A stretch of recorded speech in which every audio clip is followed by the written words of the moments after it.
Christina! Christina!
try to stop me with everything they have, and they can.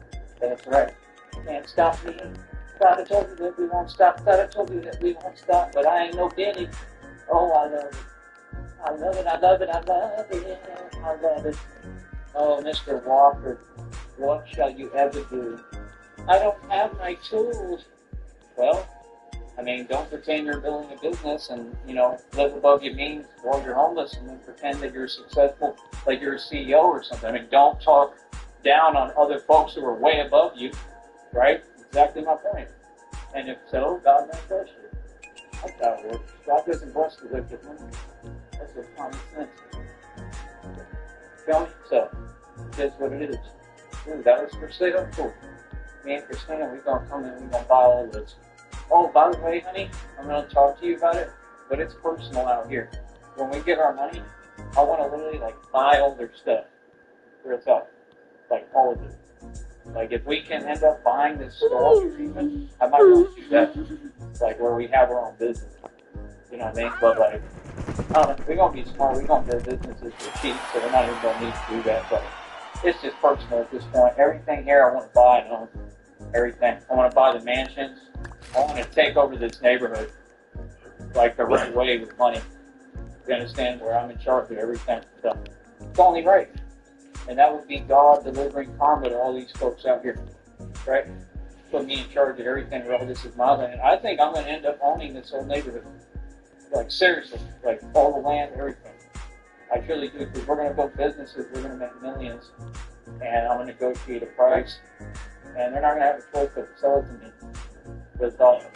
And then they can do whatever with the money, but trust me, you're going to come to a price that I agree upon that's more than fair for me. I'm not giving y'all nothing. Alright? I'll be back in a minute. Easy money!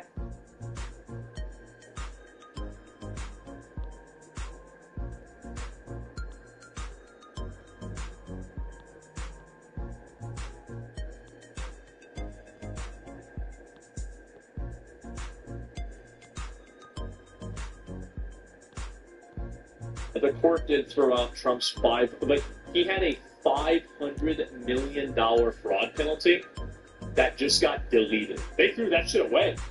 They got rid of it. Well, Fox News alert, a New York appeals court just this morning has thrown out President Donald Trump's massive civil fraud penalty. The decision from a 5-panel group in New York's appellate division changed the original decision that stood to cost Trump over $500 million. One appeals judge calling the lower court's penalty an excessive fine that violates the 8th Amendment of the United States Constitution. Jeez. Remember that New York Attorney General Letitia James' office says despite this decision, they will not be dropping the case.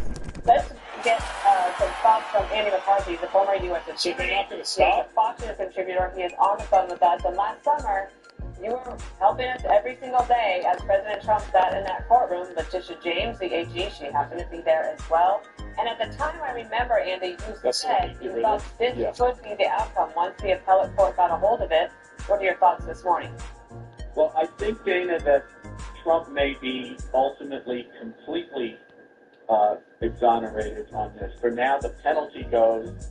There was division in the appeals court about the amount. Isn't it crazy how this guy was about to go to jail, but then he became president, and every single problem that he had just went away? That's kind of crazy. It's you literally got to get out of jail free card. The underlying suit, but as you point out, what they found basically under an 8th Amendment theory, fucking got him. Amendment that prohibits cruel and unusual punishment.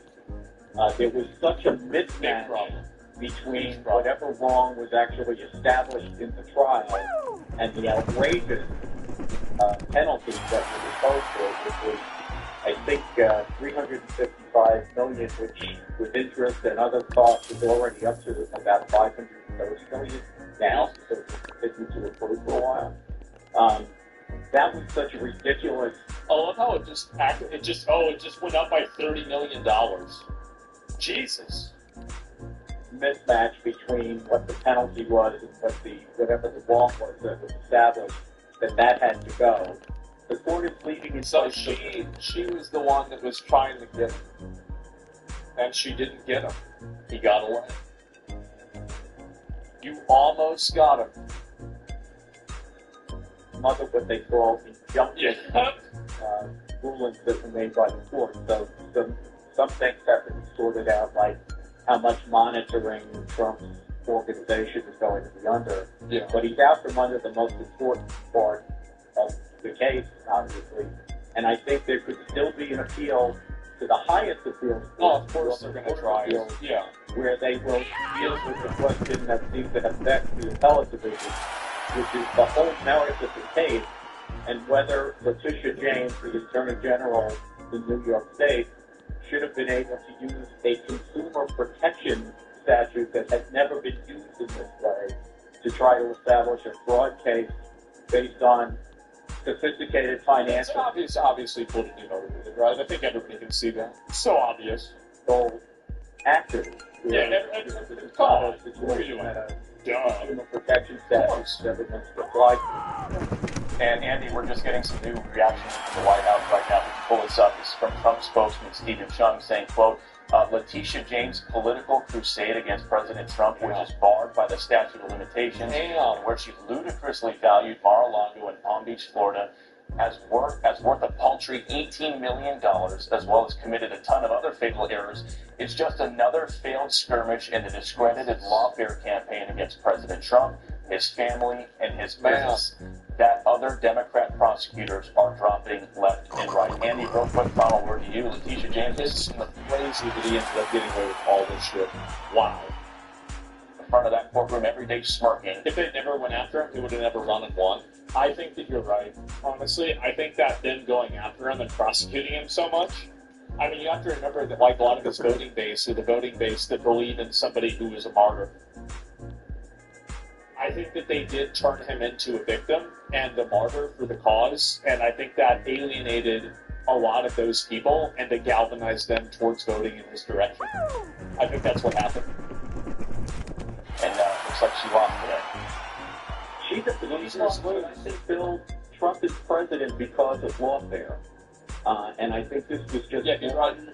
It was a big part of it, but it was just one part of an overarching campaign in which Trump actually won sympathy from even people who weren't particularly sympathetic to him to begin with, but who thought if this could be done to him, it could be done to anyone.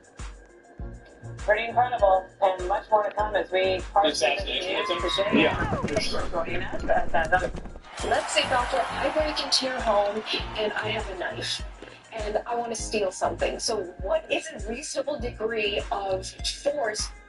The simple question of are Canadians even allowed to defend themselves in their own home or defend their property or defend their family has sparked insane outrage across this country. A ripple effect. Everybody's talking about it because nobody really understands. Like, I mean, people do. Lawyers are getting involved and criminal law is being debated, but it's very weird. And the fact that it is very weird makes it extremely weird because the answer should, without even hesitation, be yes.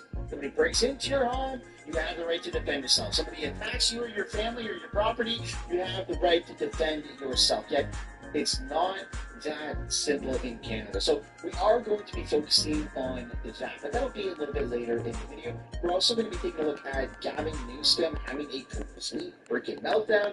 NATO might be abandoning Ukraine, and well, Air Canada strike is setting the precedent for Canada Post. Yeah, let's take a look at in this video. Welcome back to the channel. Welcome back to another video, everybody. Before we get into it, I do want to encourage you guys to hit the like button and subscribe. Now let's get started with Ukraine because it seems like NATO might be giving up. Promise of NATO-style security guarantees for Ukraine may be too good to be true. Wow, this is getting a little crazy. It all sounded so promising. A NATO-style mutual defense guarantee for Ukraine, provided by the U.S. and agreed to by Vladimir Putin. That was supposedly the concession won by Donald Trump during his summit with the Russian president in Alaska.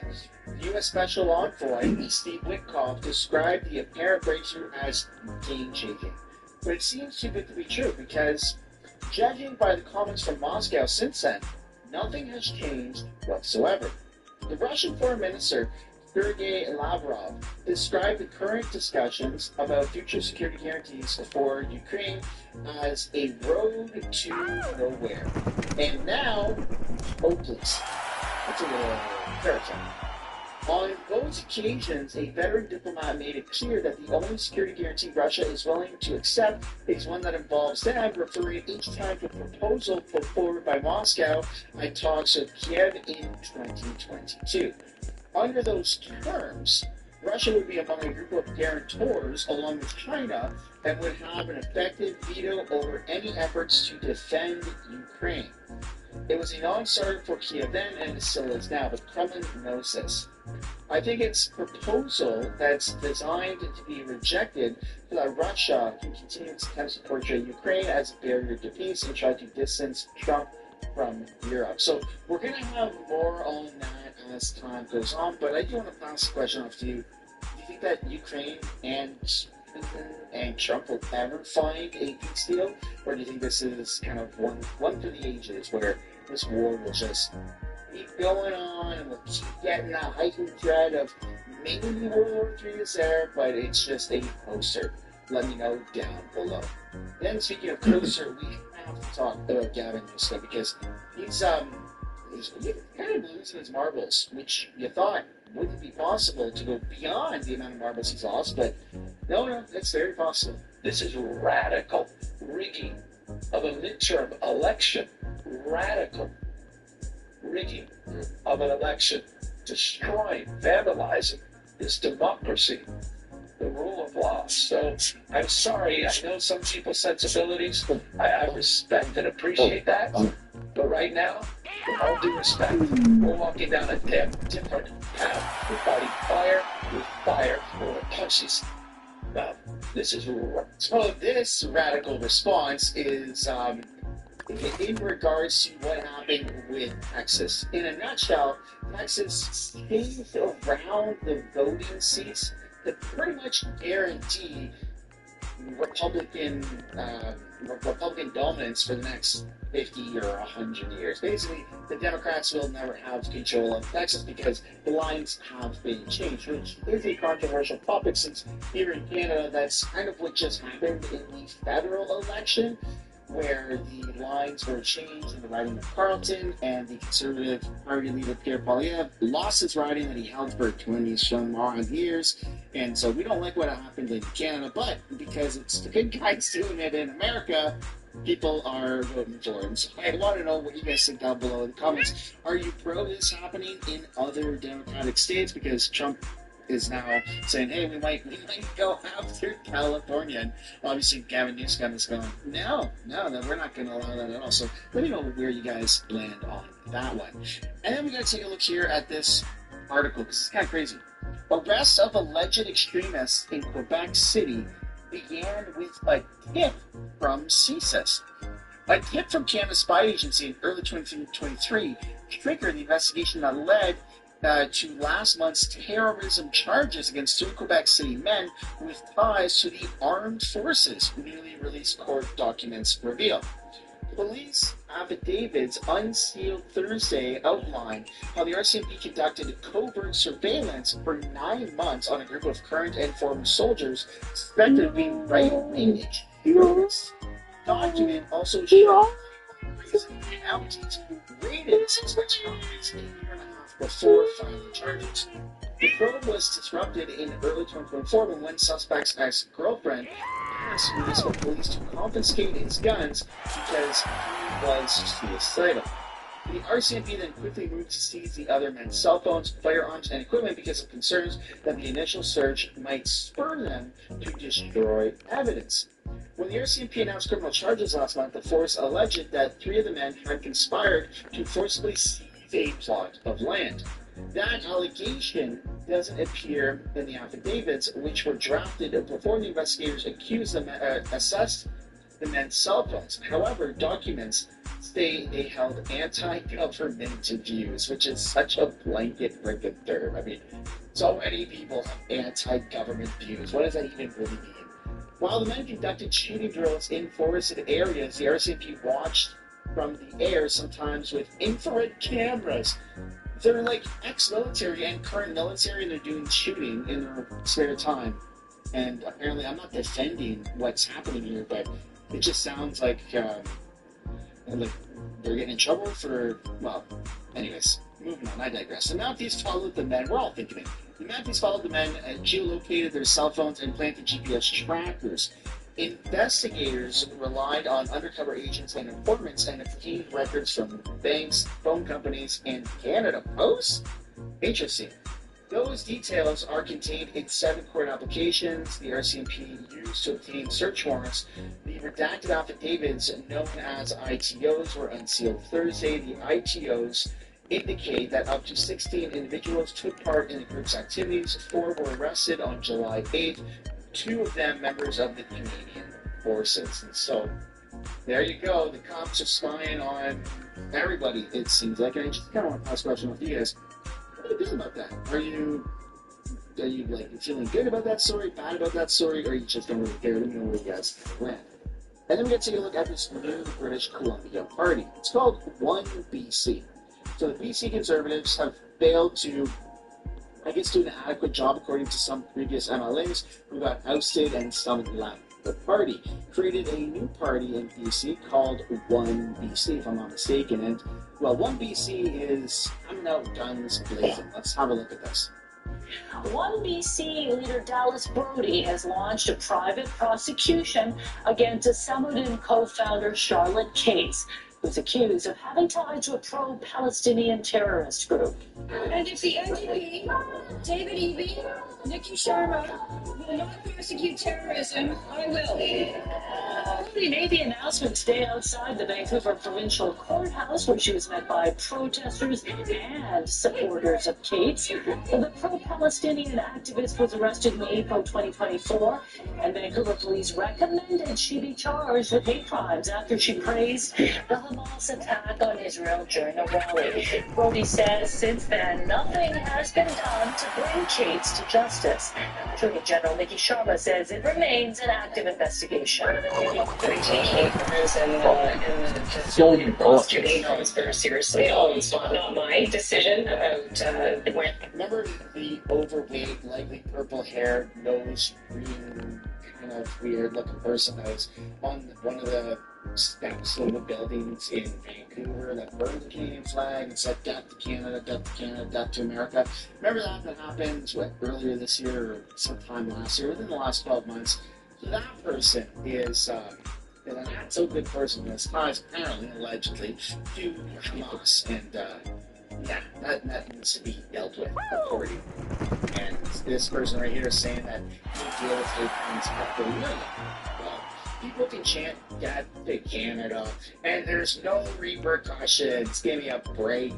And charges are made directly from the prosecution service. My understanding of Brody's request is that it falls on the wrong level of government. That if it's related to terrorism charges, and that would be at a federal level.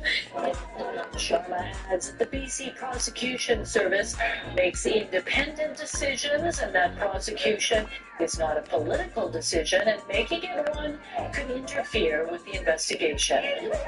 Oh my goodness.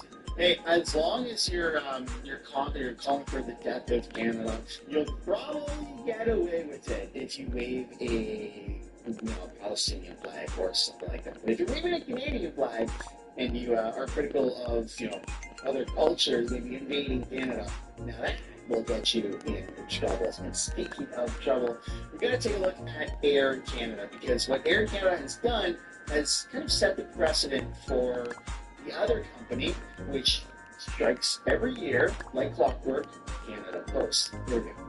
The Canadian Union of Postal Workers has tabled new offers to Canada Post after both sides returned to the bargaining table this week. Striking Canada Post workers were forced back on the job in December by legislation from Ottawa. Remember that? But this round of negotiations that's happening right now is happening after Canada flight attendants they had a similar order, raising questions about how these talks could be affected. Joining us now is lawyer Lily Kuden. Lily, I find this really fascinating. Good morning to you, firstly. Nice to see you. Good morning. How could the way in which Air Canada strike was resolved affect what happens with Canada Post? It could definitely have an effect. I think anyone working in a unionized context, especially Canada Post, is looking closely at what happened with Air Canada. The federal government intervened and the union said, actually, we're not going to comply with that order. We never had to see what would eventually happen because the two sides reached an agreement. But absolutely, if you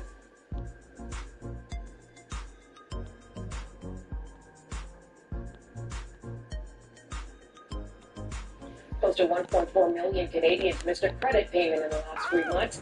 This is coming from Equifax, which does credit reports. Let's get some insight with Rebecca Oakes, Vice President of Advanced Analytics at Equifax Canada. Thanks for joining us today. Thank you for having me. So 1.4, that's actually down from the first quarter of the year, but still seems like a high number, is it? Yeah, it definitely is. We've been seeing those missed payment levels really rising since around mid-2021, and that's really when we started to see interest rates and some of the impacts of high inflation and cost of living really taking hold. So as you mentioned, the good news is it's kind of flattened off a little bit in the last quarter, but when we start to dig into some of the other numbers sitting underneath that overall measure, we are still seeing some areas of concern. So what falls under credit payment beyond credit cards? So when we look at kind of credit payments in terms of what's happening there, so we've got our numbers to the end of Q2, and we're looking at credit cards, we're looking at loans, we're looking at mortgage behaviours, and when we start to see some of those missed payments in particular, we're still seeing very high levels of credit cards, particularly for younger consumers, and when we start to break down more in terms of areas like the mortgage side of things, that's where we see in Ontario, those mortgage missed payment levels are still quite high. Okay, so let's dig into that a little bit more, because you mentioned younger contingent, and what sort of age group would that be? They're missing, are they missing more than one payment often? Are you noticing trends with the younger people? Yeah, so when we look at younger consumers in particular, we're really talking around those under 36 years of age. And when we look at some of the numbers, those delinquency levels or those missed payment levels, they've risen around 20% year on year, so that's compared to 12 months ago. That is obviously higher than the rest of the national average that we're seeing there, and that's one of the reasons why we are particularly concerned. And if we dig a little bit deeper and look at some of the other drivers of financial stress in particular, so things like the payment behaviour on credit cards, looking at how much they pay down as a percentage each month, that cohort, those younger consumers, we're seeing those pay rate levels really falling at the fastest rate. So that's kind of why we believe that those individuals, that kind of group, those younger consumers, are really feeling their financial stress still right now. You mentioned Ontario. Can you do a more of a regional breakdown for me? Yeah, sure. So Ontario, Ontario in particular, we know it was a very hot housing market, particularly in the pandemic. Same goes for British Columbia as well. So those higher interest rates, they've had more of an impact for those provinces, for those consumers who have a mortgage. So as they're coming up for renewal, we are seeing this payment starting to rise, not only on the mortgage itself, but also in terms of their credit cards, and those sorts of things. The other area where we do see a little bit more movement is really in Alberta. Now, Alberta missed payment levels are starting to rise, and in that province in particular, we see a lot of interprovincial migration. So there are individuals leaving the areas like Ontario and British Columbia because we have such high cost of living there, and moving to Alberta, and they kind of bring with them perhaps some of the financial stress that they've accumulated in those other provinces. That's one of the reasons why we're starting to see Alberta see a bit of a rise in its payments as well. Interesting. So, Rebecca, you mentioned interest rates. Is that sort of the biggest reason people start to missing payments, or the other risks? It's really one of them. Unemployment is really the other shock factor, as we call it in the credit industry. So again, when we look at those business consumers in particular, we know there's something reports from Statistics Canada that actually unemployment levels are still rising for those kind of younger age ranges. Now, of course, if you don't have employment, that's going to have a direct impact on your ability to keep making payments on your credit commitments. So unemployment is the other one that we do track quite closely. What do you see for consumer debt levels? Can you break down either individual debt levels or total and tell me if that's rising? Yeah, so when we look at overall the consumer debt, it is up year on year. It's around 3. Now, where that's going to come Canada is in the middle of a fight that cuts right through its core industries. Ontario Premier Doug Ford is calling out Stelco's boss for backing Donald Trump's steel tariffs. Standing in Hamilton, Ford said the company's owner doesn't give two hoots about Canadian workers. And while Ford pushes back, Mark Carney is just covering there as usual with published lines, leaving people to wonder who is really standing up for Canada. Ontario, the Premier is taking questions there after announcing help for workers impacted by U.S. tariffs. Imagine that. You have a leader in the country who's supposed to unite everyone, and he's saying, if you say anything bad against me, I'm going to defeat you, I'm going to knock you off in the next election. You won't be representing our party. Here's a rude awakening. We aren't going to roll over. We aren't going to kiss his backside. We're going to fight like we've never fought before. And we're also, as David just announced, we just announced over $70 million for additional training and working with people that may be in jeopardy of losing their job. I don't even like saying losing a job. I want to say there's going to be new opportunities for more jobs here. I'm going to tell you something about the steel sector. So we have a quota, and I don't want to get too deep into the weeds here. So we had a quota of about 60%, so they can ship in all over the world, proxy countries. They'll throw a sticker made in whatever country it is, and meanwhile it's cheap Chinese steel. They come over and they take our steel jobs. So at one time it was 60%. Anything over on top of that, you get tariffed. So the Prime Minister knocks it down to 50%. And thank you for the 10%. We appreciate it, but it's not good enough. So we can get countries shipping in cheap steel, and they can ship up to 50%, and then over top of that, they get tariffed. No, we want 25%. They're about 25%, and then they get tariffed on 75%. That single move would save thousands of jobs in the steel sector. We don't have to worry about his tariffs. As long as we make that move, and I've mentioned this to the Prime Minister, it has to happen. 100% it has to happen. Doug Ford is making noise again, and as usual, it's more theater than substance. In Hamilton, he attacked Stelco's owner, Lorenzo Gonzalez, for saying what everyone in the room already knows. Donald Trump was right about steel. Trump's tariffs, they worked. They protected American jobs. You want to go outside? National industries enforced. You want to go outside? That's not betrayal, that's leadership, and that's the truth. You want to go outside, eh? The only thing that's certain today is more uncertainty. The pause on some tariffs means nothing until President Trump removes the threat of tariffs for good. We will be relentless. Ford calls it not caring about Canadian workers, but let's be honest. What really doesn't care about workers is weak policy that leaves Canadians vulnerable to global dumping. Trump never let that happen to his people. He fought for steel, he fought for jobs, and yes, he got results. That's why Gonzalez respects him. Ford can shout about new owners all he wants. But shouting doesn't you want to go outside, I know. Like Trump. Yeah, you want to go outside, eh? Ford likes to brand himself as You want to go out there. Here he is attacking a CEO brain with one leader who actually did something and stood up to China. Local freeloaders. And where's Mark Carney in all this? Hiding behind his polished bank account, pretending to look so dirty, while families pay the price for his globalist experiments. Let's get this straight. Gonzalez praising Trump's tariffs isn't a slap in Canada's face. It's a wake-up call. Trump understood that without protecting steel, you don't have a country. Canada should have learned from him instead of whining about it. The U.S. took action, Canada took offense. That's the difference between winning and losing. Ford rushed to the cameras like super angry and all bluster, angry that Canadian steel boss would back Trump. But why shouldn't he? Trump's policies gave steelworkers in America job security, while Canada's politicians just kept bowing down to global free trade and nonsense that's left plants vulnerable. If Ford truly cared about workers, he'd study Trump's playbook instead of attacking those who respect it. And then there's Mark Carney, always quick with the smooth talk about global cooperation while grocery bills skyrocket and paychecks are short. Carney and Ford are two sides of the same coin. One hides behind banker talk and the other behind press conferences and sound bites.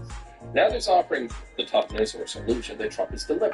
We're the greatest workers in the world, and we can compete, and we will compete, and we will make sure that we have their backs. We'll make sure companies, be it Nebraska or Oklahoma or Stelco, by the way, not the workers at Stelco, because I love the workers, but their owner, I got a problem with that guy. He's signing all these forms, Cleveland Cliffs or whatever their name is, bring the steel down to the U.S. That's the owner. He doesn't give two hoots about his workers at Stelco when he's signing all these letters, because I've seen these letters. Guess what? There's one company that doesn't sign those letters. That's Dofasco. And I don't believe signed it either. So maybe they should find a new owner for Stelco. Maybe we should just buy him. Why doesn't he just stay in the U.S.? Because I'm done with this guy signing letters saying, yeah, bring all the steel down to the U.S. Give up the crap on the Canadians. This is the owner. So remember that, Stelco workers. When your owner comes prancing through your place, he doesn't support you. Trump's tariffs weren't the problem. They were the solution. The only problem is Canada's leaders were too busy grandstanding to follow suit. Doug Ford marched into Hamilton with cameras flashing, and what did workers actually get? A lecture. He criticized Stelco's owner for praising Trump and once offered an actual solution that would do anything, secure jobs long term. Anger's easy, sure. So the polls keep coming in, demonstrating that there is a growing political, dare I say, ideological divide taking place between young men and young women in this country. But whereas there's always been differences between men and women, and typically differences with respect to what they vote or individual instances of what they might value, generally speaking, the question that we have to ask ourselves now is what we're witnessing going way beyond what we might call typical political differences or preferences? Are we actually wading into the arena where men and women consider themselves enemies, especially young men and women? We've already discussed before how marriage is essentially dropped off a cliff. And because of these ideological divides that we're starting to see, and because of the way that men and women are answering questions on polling, it's not hard to come to the conclusion that there might be a whole lot more animosity than we've seen in the past. So today what we're going to do is we're going to review some of the polling that has been taken that has asked both men and women very important questions about their outlooks, not just on politics, but on life, on marriage, on having kids. And ask ourselves, do we see a real crisis here? And I don't mean the same sort of crisis that everyone's been talking about. I'm talking about genuine animosity. All that more coming up in this episode of Making the Argument. With me in the studio, my beautiful bride, Tina, Queen of the Bees. Hello, everyone. And then, of course, we have our political prognosticator, the Oracle of Virginia. How are you doing, sir? I'm doing well. Okay, so we've dabbled with this issue quite a bit on the growing divide between young men and young women. But some recent polling has come out which has demonstrated that this is not what it's been in the past. That there's something a lot more deep-seated. There's, especially among young men, an incredible amount of frustration and a backlash that is, I used to say it was brewing. I think it's here. And the numbers seem to demonstrate that. So let's go to like the first poll here. So what we're going to do is we're going to frame this up. We're going to let everyone know exactly what we're talking about, so we can all be on the same sheet of music as we then discuss the different perspectives involved here. What young men are seeing, what older men are seeing, what women are looking at, and we can try to kind of make sense of all of this and answer the question: is it too late? Like, is the backlash coming in such a way to where it's going to get bad, or is there a way to actually salvage what I think everyone at this table believes is the important and cooperative nature between men and women? So what's the first poll we're going to look at? So I've got some great dots to go through with you guys. This first link that we've got up here is a poll that was recently conducted by Pew Research. And it shows the age and gender divide in terms of party identification. Now, what's crazy about this, twofold. First one, the biggest gender gap is with 18 to 29-year-old voters when you look at female versus male. The second one is when you look at how Republican 18 to 29-year-old men are, as a percentage of the entire population. You could argue that 18 to 29-year-old men are more to the right than any other group in the entire country. When you look, again, when you subtract Democrat from Republican. So here's the breakdown. You've got 34% of 18 to 29-year-old men identify as Democrats. 52% identify as Republicans. I wonder if this 13% is. Maybe they think the Democrats are too far below. Yeah. Something tells me that's not the case in this instance, especially because that's actually the highest percentage of all of this. And then on women, the most loyal Democratic constituency in America is 18 to 29-year-old women. But it's the only one, with the exception of 30 to 49-year-old women, where an absolute majority of the group identifies as Democratic. It's 58% of them say that they're Democrats, and only 37% say that they're Republicans. So the gender gap here is significantly larger than the gender gap among, say, boomers, right? 65 and up. And by the way, this was put out in June of 2020. It was February 5th to June of 2020. Yeah, basically over the spring of this year. And so this was thousands of respondents. This was a pretty high quality poll that they conducted this. Again, when you look at like the older generations here, like 65 and up, men, it's really like R plus 14, right? 55 minus 40. And in women, it's like D plus 3. Yeah. Women 50 to 64, it's 46 Democrat, 46 Republican. 65 plus, it's 47% Democrat, 44 Republican. This is for women. 30 to 49, 53, 39. So that's a bigger gap. But then 18 to 29, 58 to 37, it's the biggest gap. And again, it's the biggest gap between women, young women and older women, and it's also the biggest gap between young women and young men. Because if you look at all these other categories, what you see is that, yes, there is a divide between men and women. Men tend to be more Republican. Women tend to be more Democrat. But here's the difference, just to give everyone an idea. With 30 to 49, women are 53 Democrat, men are 51 Republican. So that's your differential. Not a ton. 50 to 64, men are 56 Republican, 56 Republican, women are 46 Republican. Or 46 Democrats. So, again, it's not a huge, it's sizable, it's noticeable. And then when you get into 65 plus, men are 54 Republican, women are 44 Republican or 47 Democrat. So again, it's noticeable. It's statistically noticeable. But it's not some massive gap that really causes a great deal of concern. You can probably, most people would sit down and be like, yeah, I can explain that for a great deal of concern. But 18 to 29, that's significant. So right off the bat, what we conclude here is that not only is there a massive divide between young men and young women, 18 to 29, but that divide seems to be growing. To put it another way, the gender divide of 65 and up is about 14, 15, it's 17 points between men and women. Between 18 to 29-year-olds, it's 39 points in terms of the difference between where women are and where men are. That's huge.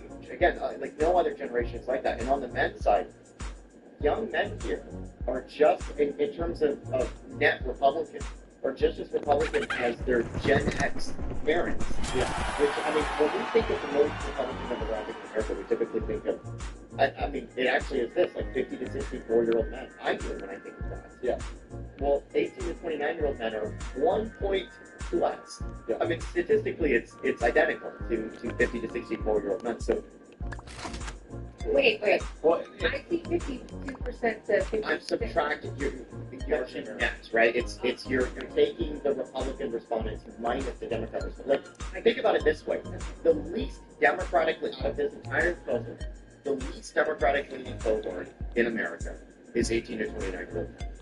In terms of the smallest percentage. Yeah, the smallest. There are, because again, the important part to remember here is they're asking Republican versus Democrat. I guarantee you, when we look at the no lean or refuse to respond, the 13% of men, it is most likely not because they lean more liberal, they just don't think the Democratic Party is left enough for them. It's probably because you have some people who go, no, the Republicans are not right enough. That's where the trend goes. Conversely, when you're talking about women, there is a bit of a taboo for women to be Republican. And so women tend to be fine with identifying as a Democrat. They tend to be much more touchy about trying to identify as a Republican. I'll give you an example. My stepmom, Democrat for life. Now she says she she's neither. Yeah. But she's been voting Republican for the last 20 years. Yeah. So. My mother has said the same thing. Right. And she has voted Republican in basically every election since like. But they won't identify themselves that way still. And so. There's still a social stigma attached. So there is certain things where it might be a little more of a social stigma to identify yourself as a Democrat as a man. But the opposite is true for women. Oh, there's definitely a stigma. So the point is that there's a gender divide that's emerging. Yeah. And it's not just Hugh. I actually have a clip from an interview from Ezra Klein for the New York Times, of all people. Yeah. Who's not a conservative, to put it lightly. But he had a sit-down interview, and we've briefly gone over a few points in this in older podcasts. Yeah. But there's one data point in here that's different from some of the other stuff that I want to show you guys. And just listen to this for a second. To describe This chart has always convinced me to do this podcast. Oh, thank you. This chart shocks me. I agree. This is, to me, the scariest chart in this entire presentation. And again, something I'm very surprised by.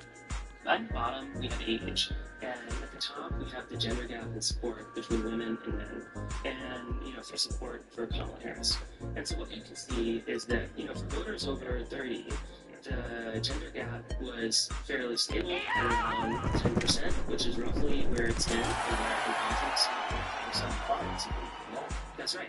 Fairly low gender gap among older voters. Yeah, I think that a lot of people, underestimate how recent the gender gap is. Historically, Republicans did better with women than men, and, this was true across most of the West, that center-left parties did better with men than women.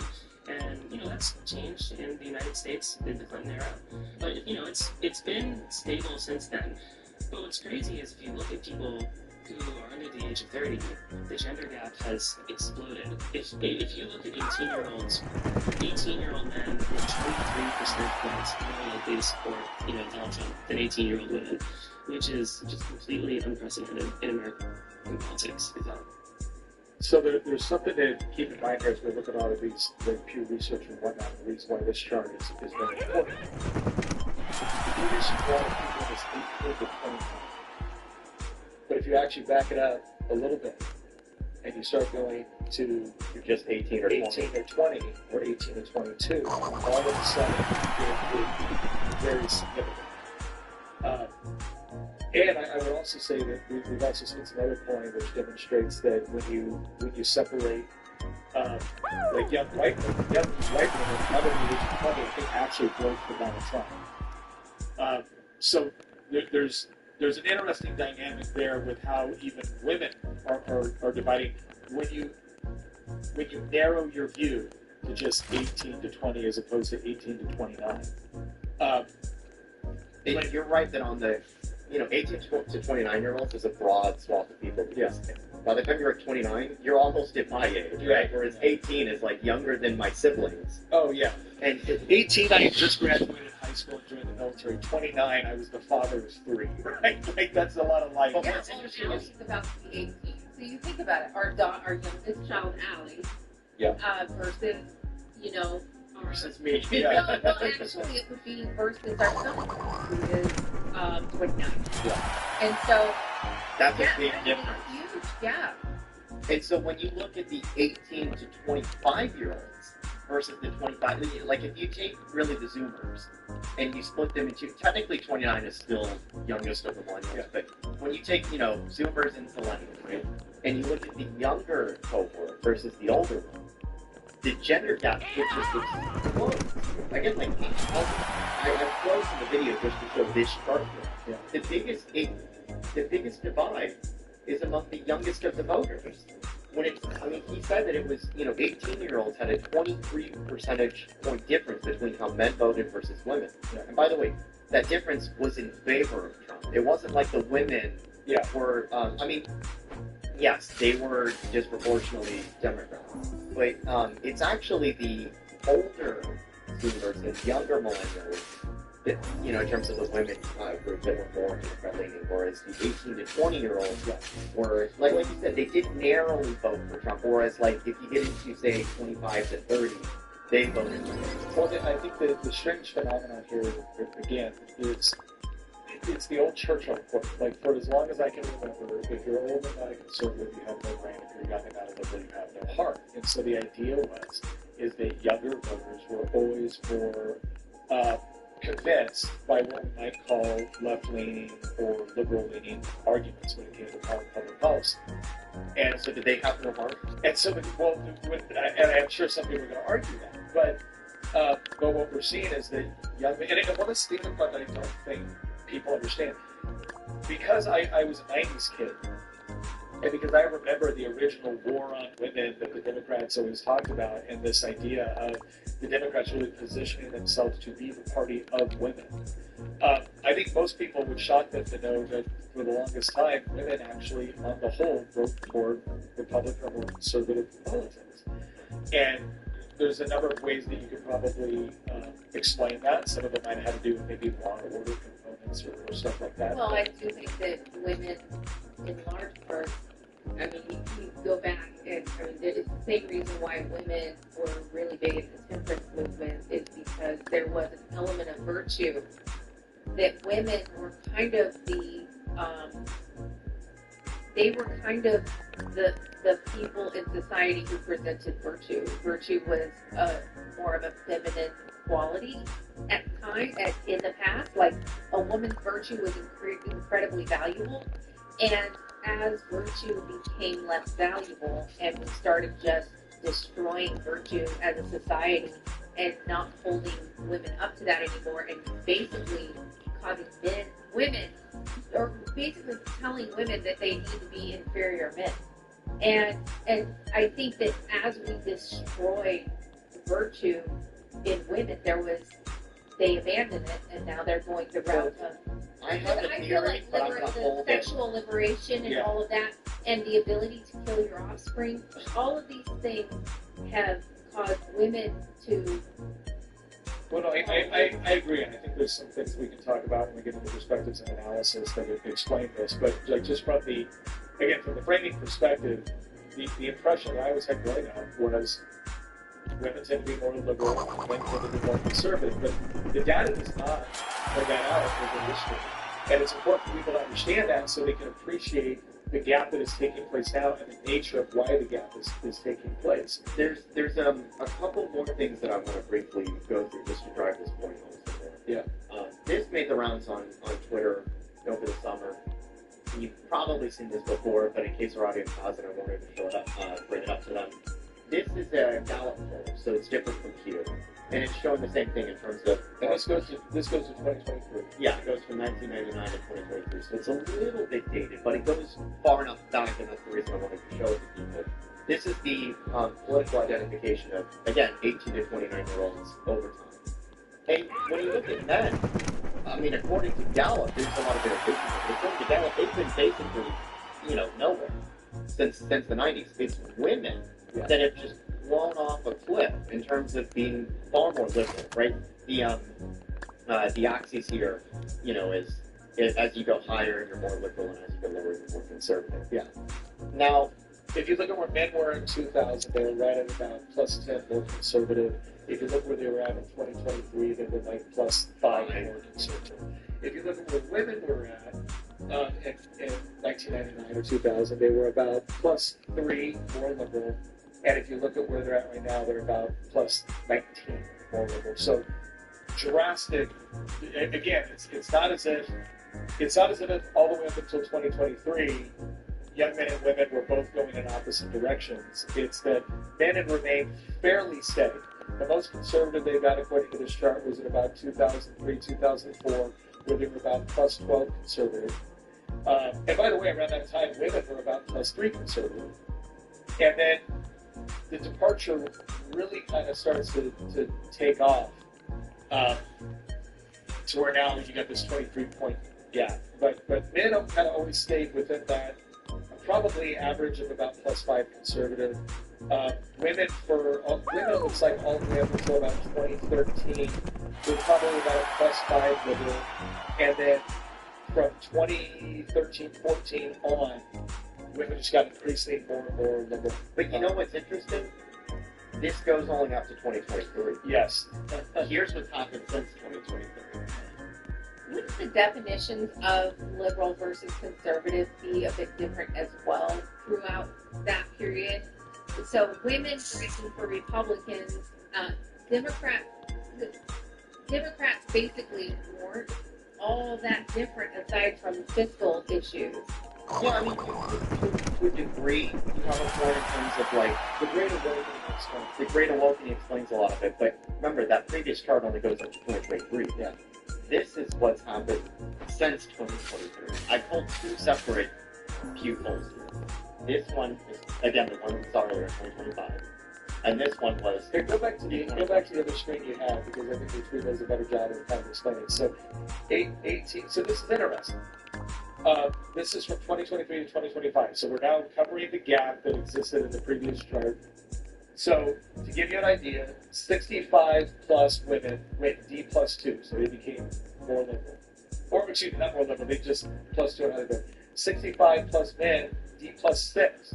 So older men actually have the biggest shift toward the left. Boomers as a whole, both men and women, moved to the left. Okay, then you get into 50 to 64-year-old men and women. Women went R plus 1, men went R plus 3. Then you get to 30 to 49-year-old women, they went D plus 3. So the most liberal swing was among women between the ages of 30 and 49. 30 to 49-year-old men went R plus 15. And now here's the big one. 18 to 29. 18 to 29-year-old women went R plus 14. Right, so that's a big shift. But 18 to 29-year-old men, R plus 44. That is unprecedented. I mean, that's enormous. We've never seen anything like that. That's enormous. Hey, when I see a chart like this, it definitely causes my brain to want to go, why in the world would these older people shift left?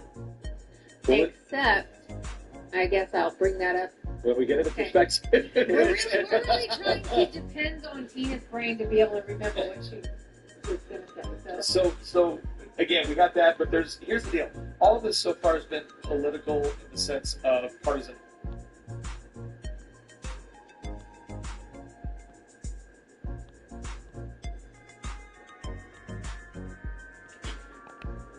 It's only been a few days since his by-election, and Pierre Poilievre is already engaged in bullshit. So, despite some recent, highly questionable moves by Mark Carney's Liberal government, check out my videos on the Air Canada strike.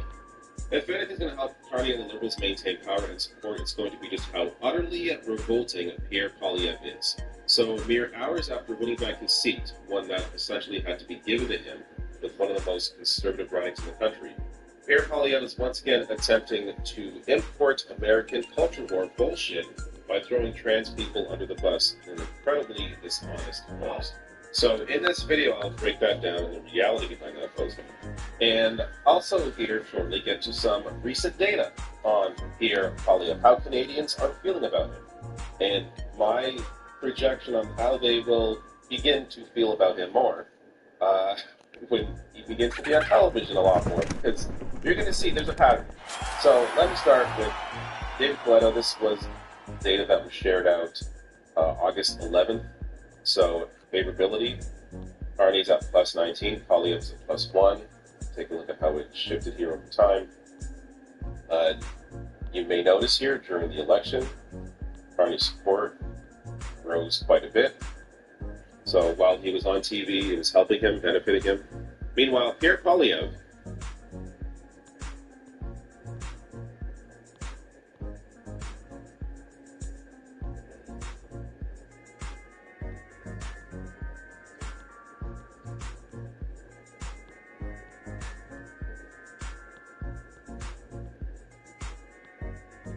this guy literally wants the state to steal 100% of your money when you die to prevent your children from getting any of it.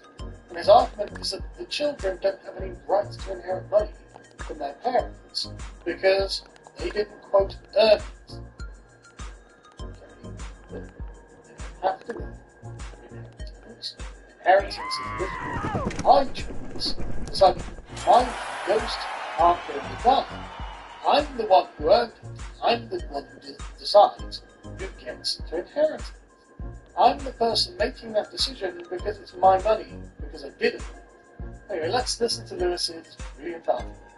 What we've got at the moment is an aristocracy of wealth in this country. It's also true of the United States as well. So, we not ever had a wealthy class above us that passes money along from father's son throughout history? I think we've always had this. And I think what your 100% wealth tax would do is prevent middle class people from advancing, and working class people from advancing their own families, in working hard, building their wealth, saving it in assets such as house and business, and then passing that on to their children so they can continue to build up wealth. So the family overall, over generations, gets more wealthy. That seems like a really wholesome way, healthy way for society to become wealthier rather than poorer. Sorry, go on. Lewis, you have an argument. what I would do, and I wouldn't be opposed to, by the way, I would be opposed to 100% inheritance tax. Or maybe let's say 99%. You know, my rule might be that if you could put it in 2p bags, then you can hand it over. But okay, but I would be opposed to fascist goons breaking down your door and taking you off in the night and then stealing everything you had. I wouldn't be opposed to it. What now? Does that mean it should happen? Does that mean it would be good? Does that mean justice has been served?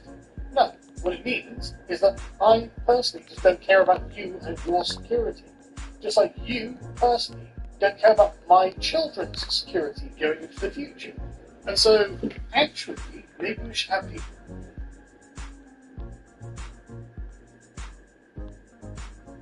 I don't want to be told it.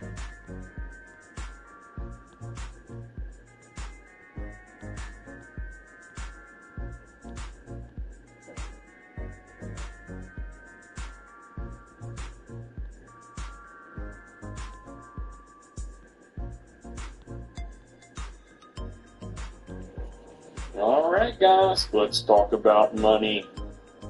Let's talk about how to get rich. That's what everybody wants to hear about. People say, yeah, how do we get rich?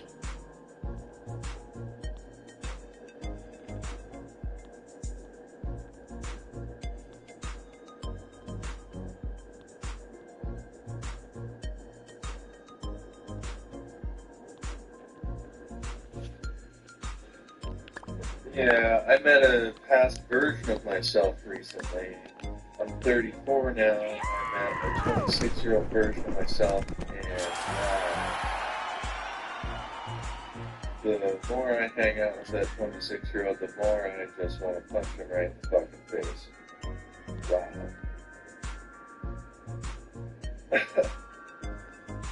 I just thought I knew everything. I really thought I had it all figured out by then, and every time I hear this other person or past person, I just literally am like, wow, I was such a fucking dumbass. Everything that guy says, I'm just like, you have no idea what you're fucking talking about. He was telling me he can... It doesn't matter, I guess. He was telling me about people that can call in the rain. Like, I've never seen somebody call in the rain. If somebody called in the rain, that would probably just be God, or life, or Mother Earth, or whatever forming a storm and producing rain, or whatever the storm was. He just knows it all, and I can't tell him anything. He won't listen to a word I say because he already has all the answers. So it doesn't, like, I let him stay in my house, I give him, a place to...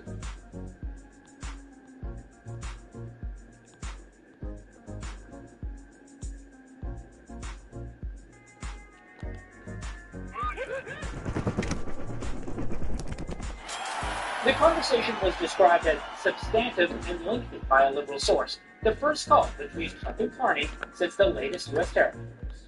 The key topics, according to the Prime Minister's office, trade and Ukraine. The White House not responding to Global News' request for any information on how they viewed the call. Tariffs also not discussed when Foreign Affairs Minister Anita Anand met with her U.S. counterpart in Washington. Sure, there's conversations here and there, but are we at a deal? No.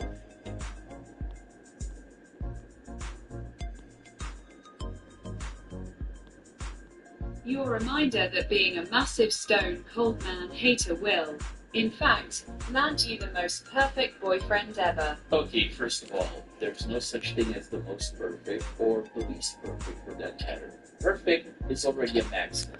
So maybe spend less time hating men and take tracks.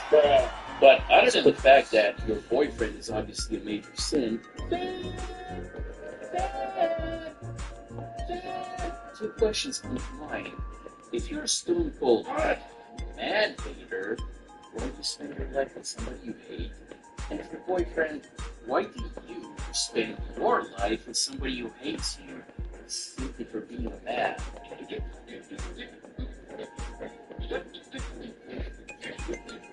See, this just goes to prove yet again that the real problem in the dating market is the sims that accept and enable women's bad behavior. I don't know if any other ugly women can relate to this experience, or ugly people in general, but my entire life, ever since I've been old enough to be aware of the way that I look at my appearance in relation to others, I have felt inhuman. I have felt less than human. I have felt like something that is stuck onto earth, and I've never known how to make that feeling go away because it is so inherent to who I am that I don't think it's possible for me to feel any other way than this. You're kidding, right? Stop it. Get some help. Bruh. If Sarah Jessica Parker managed to become a Hollywood actress, Michelle Obama managed to become First Lady, and even frickin' Lizzo got a part in Star Wars, your appearance isn't the problem, sweetie. Your attitude is. What? I mean, seriously, you could be living in a war zone with your house blown up and shrapnel wounds on your face. So, this video of yours kind of makes me think that you don't have any real problems, so you found some first world problems to complain about.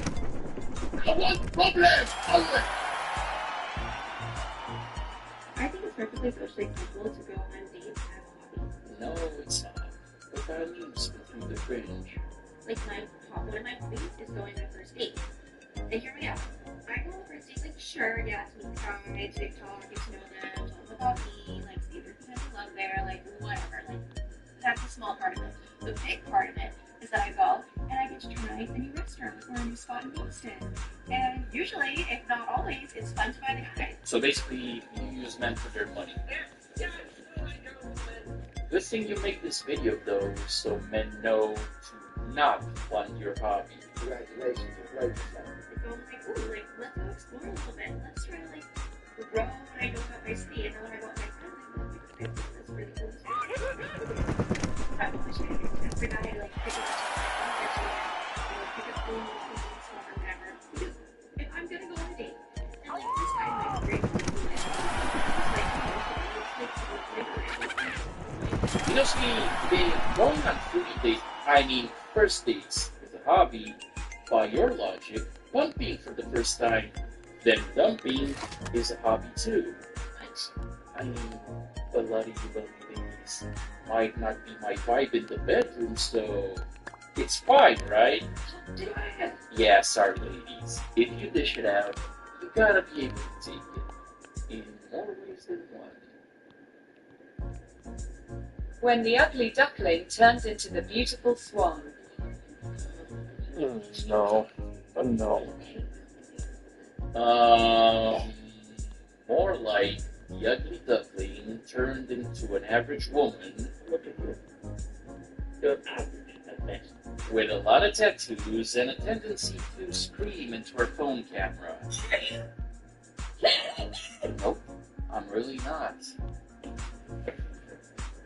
I believe more young men are lying and dating about who they voted for. You mean like how for decades a lot of women lied about liking men so they pay for movie dates, or how a lot of women lie about loving men so they marry them only to then divorce them and take half or more of their assets? Gee, I wonder where men learn this behavior from. And I believe this even happened to me. I preference that if you are someone who care about politics and would date someone from either side. That's great. That's your choice. I wouldn't do that. And I would date someone who's not and I would rather be single than end up with someone whose body's not of my own. Anyways, I was dating this guy. First day, I made it clear that I'm liberal. Couldn't really get a sense of where he was landing, which honestly should have been notified. But I think the second day, I decided to be more intentional about it and directly asked him, like, are you politically involved? He said, not as much as I want to be, but I am more moderate, but I voted for Trump. Every day. And I said, great. And then from that, I figured we would get to know each other's politics throughout the course of a natural dating. I don't need to go through every single belief of mine and make sure that we're on the same page. Anyways, over the next 2 months, we are dating, and we did have more political conversations. And while he didn't seem as politically informed as me, that's okay. He definitely did seem to me like a leaning more left during this conversation. Anyways, after 2 months, he asked me to be exclusive on Wednesday, and I said yes. This is going really well. He's been a really nice guy. I'm in love with him, but he's a nice guy. Okay, and then Thursday rolls around, whatever, nothing happens. Friday morning, I sent good morning, and then he said good morning to me in this long message. And it's just him saying, I've not been honest with you about who I align with politically. First of all, I was like, so what did you lie about? And he's like, I voted for Trump. I voted for Trump. I love this guy. And it was really annoying because it wasted 2 months of both of our lives. It wasted dates that we went on, it wasted money, mostly his money, but my money too. You know, guys, I hardly agree with her because why would you waste your time and money on a woman who you know would automatically reject you for your political beliefs when you could have spent that time and money with a woman who shares your political beliefs? It was kind of an idiot if you ask me. Now, as for you, see, if dating a man who's 100% aligned with your politics is so important to you, which is perfectly fine, the solution is simple. Get off the dating apps, go to your local party headquarters, in your case, the Democratic Party, join, and try to find the guy there. It's not rocket science. I was actually so desperate to live in Germany that I almost got married for citizenship. So basically, you were willing to commit immigration fraud. And I really wouldn't recommend it. Yeah, no kidding. It's illegal. Everything went so wrong in all of the ways you would not expect them to. Basically, I was young, I was afraid of getting kicked out of the country, and I was talking to my friends about it, and it felt like, okay, maybe getting married is a good idea. It wasn't. But anyways, I'm talking to my friend and my boyfriend at the time about the options to maybe get married. My best friend was super sweet. She was like, if they try to kick you out of the country, I'm marrying you. Of course I'm marrying you. My boyfriend was less excited about the idea. He really didn't want me to marry my best friend. He also really didn't want to marry me. Yeah. I would have thought that your boyfriend wouldn't be thrilled about you marrying another person in order to commit immigration fraud, or would be even less thrilled about marrying you, so he'd be an accessory to immigration fraud.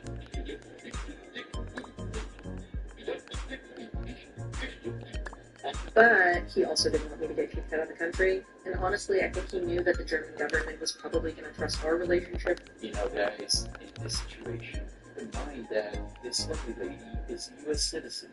And I'm not saying that as if being a U.S. citizen is a bad thing, but if she's the kind of person that's willing to commit immigration fraud, basically lying to the German government about her marriage so she could stay in the country, I think it's very likely that she could also lie to German police and to the U.S. Embassy that her new German husband did bad stuff to her.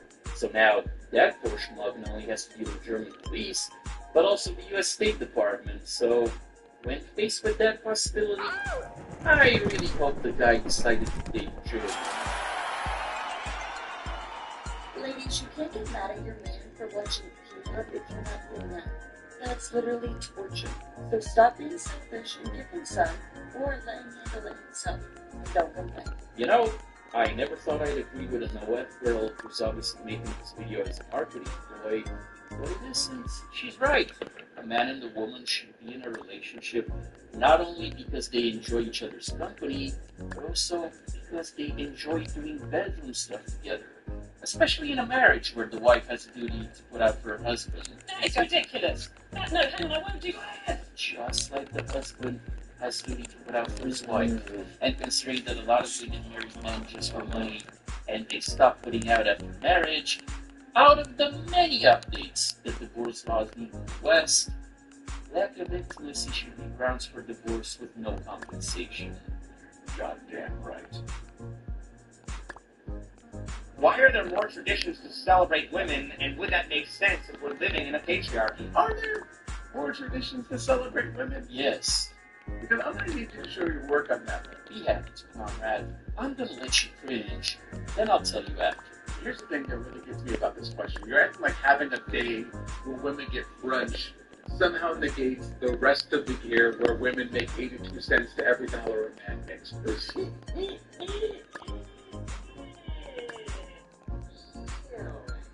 A shocking new claim about the falling marriage rate is raising a lot of questions right now. A new study says the reason fewer people are getting married is because there's a shortage of, quote, economically attractive men. The study from Cornell University says women aren't getting married because prospective husbands can't provide enough financial security. Women up to the age of 35 are out earning men. Men, make more money. It's not that hard. Well, yes, these lovely ladies disagree with you. And you know, comrade, disagreeing with a woman is patriarchal behavior. Shame on you. Where they do the majority of unpaid household labor, and where they're underrepresented in leadership positions across virtually every industry. It's like saying, how can we have racism?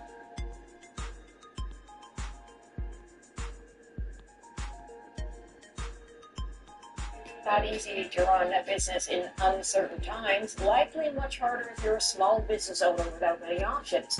The Canadian Federation of Independent Businesses says these owners are being squeezed by the trade war. We'll talk about that in local Joe, Chief Economist at the FIB. Thanks for joining us today. Thanks for having me. What has it been like for these small business owners over the last few months? Well, it's been unsurprisingly perhaps a roller coaster of announcements, re-announcements, retractions, and businesses have had to navigate this uncertainty almost on a constant basis, trying to adjust and readjust their plans.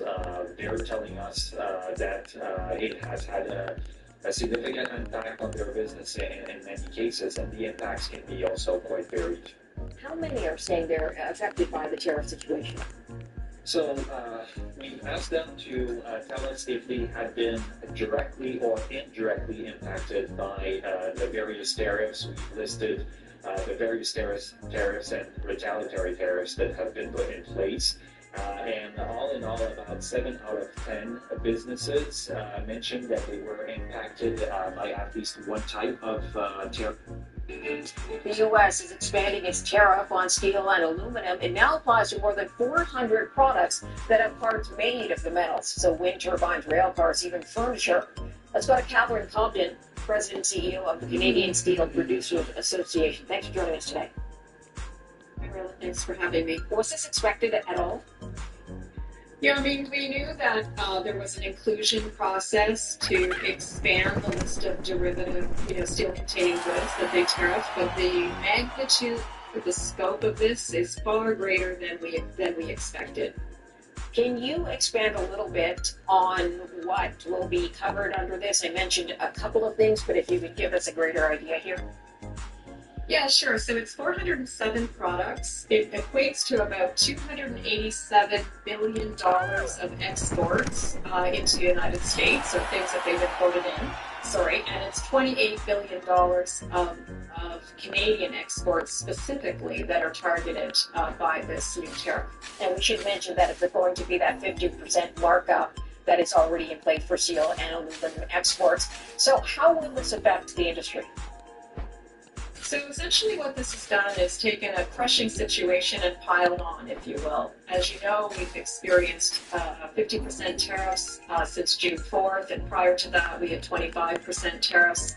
Now what this does is it goes after our customers, and not just our customers in the United States, but also our downstream customers in Canada. So that's a significant blow to the industry once again, and it's certainly another blow to the North American integration of our economies. For decades, we've built these, systems, and now we have to unravel. They're being unraveled, and we have to pivot. And basically, just so we understand the tariff, if there is aluminum or steel made by Canada in the product that then gets shipped to the U.S., the product itself will be tariffed 50% up, or will there be sort of a smaller tariff or a lower rate if only a certain amount of the product is made of steel or aluminum?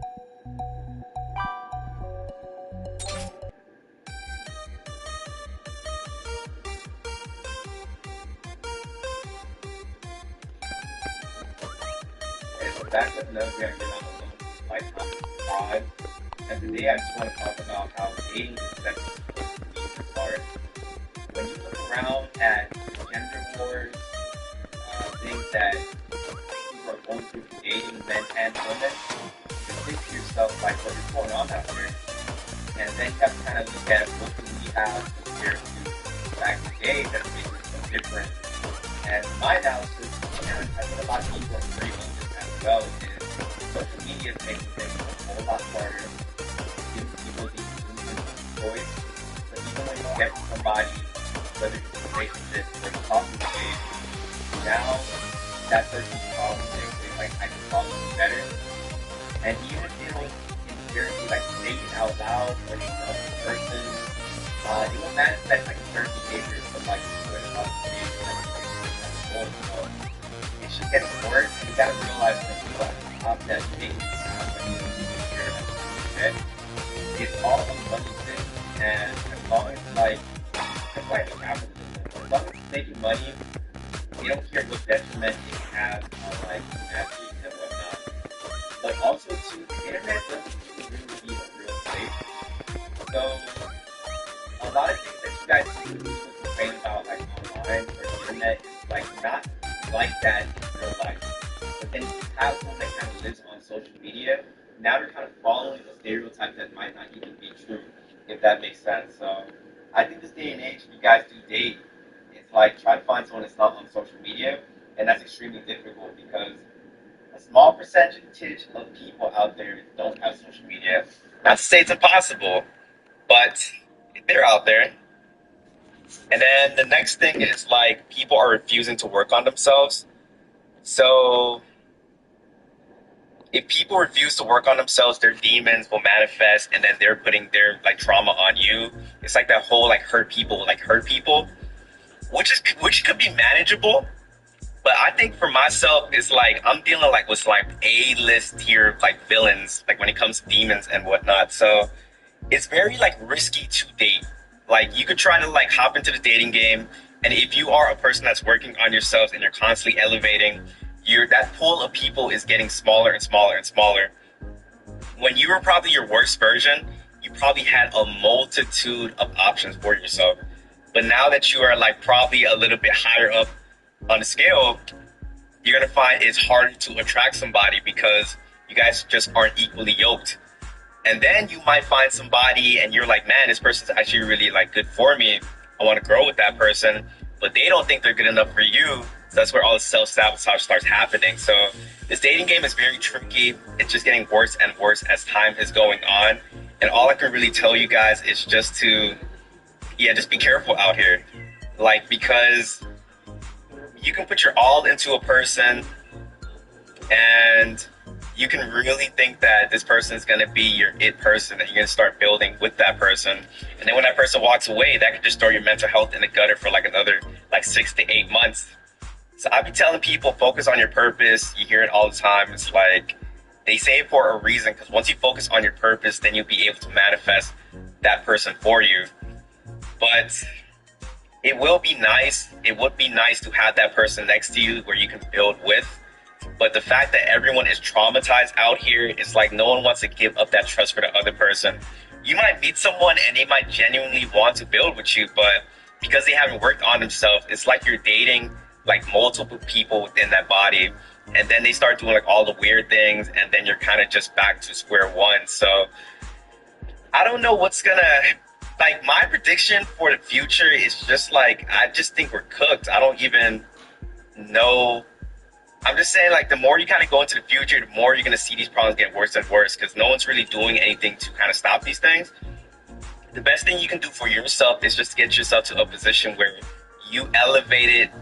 You are like, you transcend all the BS. Like, that's how I think. Like, I'm not going to start dating until, like, I'm at a position where people will think twice to want to, like, screw me over, all those different type of things.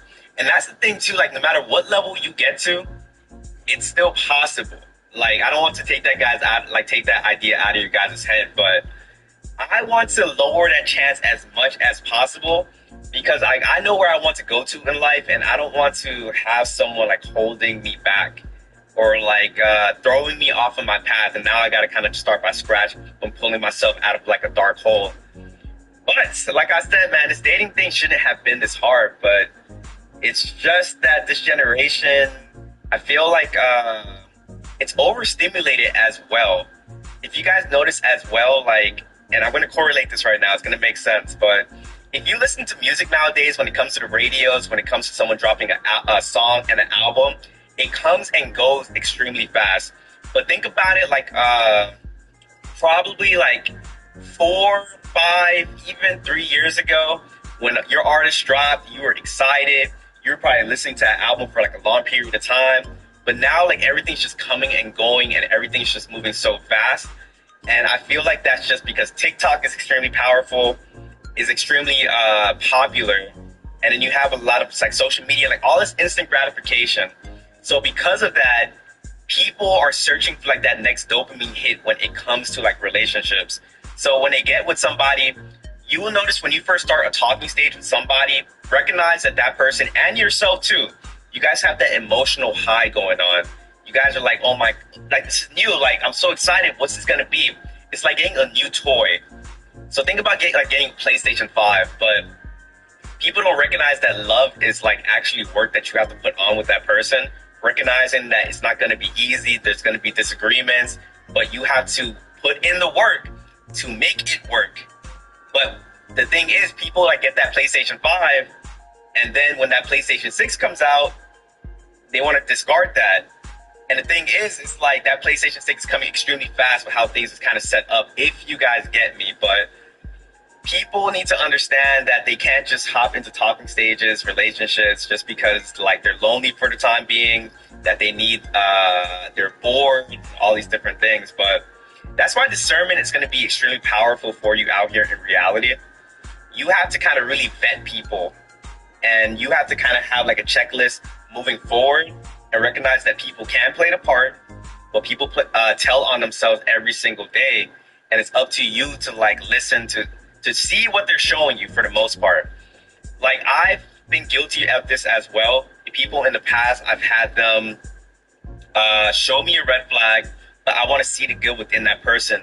You gotta start being strict out here, and don't think twice about it, because recognize your future is in line. You get me? As a man too, like the guys that watch my channel, be a leader. Set your clear boundaries of what you expect out of a relationship. And if that person crosses it, give them 1 chance, 2 chances, and then you're out of there.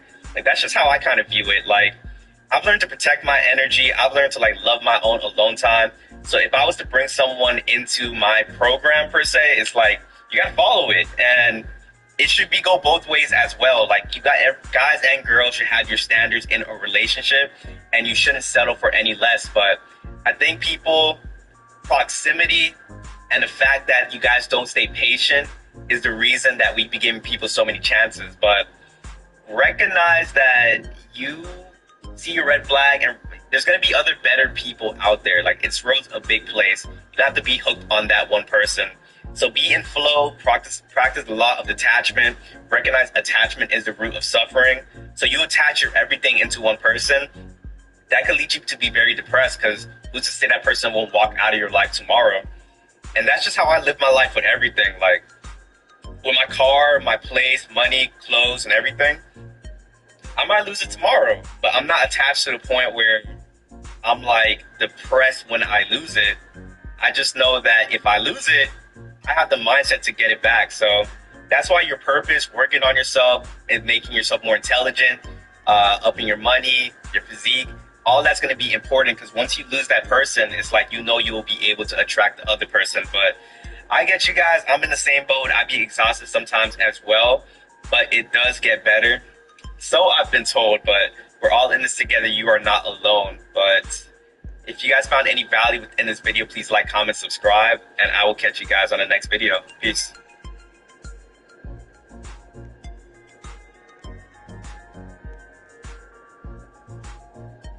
So we have a pretty big update on the whole America sanctioning a Canadian judge topic. Also, Pierre Poilievre is going after Mark Carney for not going hard enough against Donald Trump, which is interesting, also not the tactic that I think is a winning strategy. Then you have the fact that you can go to jail, apparently, for carrying raw milk in Canada or something along the lines. Super freaking bizarre. And Doug Ford, the fat pig with rabies in Ontario, has a complete meltdown over Donald Trump, of course, as liberals always do. Welcome back to the channel. Welcome back to another video, everybody. Before we get into it, I do want to encourage y'all, hit the like button, subscribe if you haven't already. It does really help fight tariffs and climate change for all I care. Let's get right into it. Starting off with the whole judge being sanctioned by America, because this is getting a little crazy. We're following some developing news this hour. A Canadian is among 4 judges on the International Criminal Court now facing sanctions from the U.S. government. Kimberly Frost was elected to the position in 2017. The CBC's Ashley Burke has more and joins us now live from Washington with some of these details. So, Ashley, what do we know about why Frost was on this list? Hillary, Donald Trump is intensifying pressure on the International Criminal Court. It investigates and prosecutes suspects of war crimes, genocides, and crimes against humanity. And now one of its judges, Canadian Kimberly Frost, is on that growing list of those hit by sanctions. Secretary of State Marco Rubio releasing a statement saying that they are taking aim at people directly involved in the court's work to investigate, arrest, detain, or prosecute Americans or Israelis without either of those countries' consent. And Washington says that it's sanctioning her in particular for authorizing the ICC's investigation into U.S. personnel in Afghanistan. Now, I read over that ruling from 2020. She was one of the 5 judges on a panel that paved the way for prosecutors to investigate possible war crimes and crimes against humanity in Afghanistan since 2003. And an earlier ICC report alleged that there was a reasonable basis to believe that American forces and CIA officers subjected detainees to interrogation techniques that allegedly could have involved torture, cruel treatment, and rape. And now most of these allegations are from 2003 to 2004 in Afghanistan, but also at CIA black sites in Poland, Lithuania, and Romania. And the U.S. in the past has really pushed back on this. They have blasted this investigation, said it wasn't warranted, wasn't appropriate, and is deeply committed to complying with the law. Ashley, this does seem to be another case of the Trump administration putting pressure on judges. So talk to us a little bit about that. Yeah, Hillary, those hit today. 2 judges, 2 prosecutors at the ICC, and the U.S. has long criticized the ICC for prosecuting people from countries that are not members. And the U.S. is not one of the 125 countries that are state parties like Canada is. And the U.S. has really been pushing back against this investigation in Afghanistan. And Trump has been really re-escalating the U.S. opposition with sanctions this year that are having an impact. There were reports that the ICC's chief prosecutor, who was also on a sanctions list earlier this year, that he lost access to his email. Microsoft blocked it, that his bank accounts were frozen, and then American staffers were told not to travel back to the U.S. or they could face arrest. There were also reports that some of the NGOs that support war crime investigations, they'd actually cut off the ICC and stopped working with them entirely, so there are implications here. Now, the ICC put out a statement in response to these latest sanctions saying that they are a flagrant attack against the independence of an impartial judicial institution. They also constitute an affront against the rules-based international order, and above all, millions of innocent victims. We are still waiting, Hillary, for Canadian reaction to come in. Okay, and like you say, Ashley, that is something that we will be watching for, but for Still nothing from any Canadian politician, which is kind of interesting. Now, at the time of posting this, potentially a Canadian politician, or specifically, let's just be honest, Mark Carney, maybe he could have broken his silence, but at the time of recording this, he has not yet broken his silence. But let's shift away from Mark Carney for a second. Let's take a look at what's going on with Pierre Poilievre. Because Pierre Poilievre posted this yesterday on X. A nurse with a spotless track record gets fined $98,000 or something along the lines, or $93,000, and suspended for pointing out that there are 2 genders, which in the health industry, yeah, that makes sense to not even just entertain that crazy stuff. And for praising world-renowned author and women's rights activist J.K. Rowling.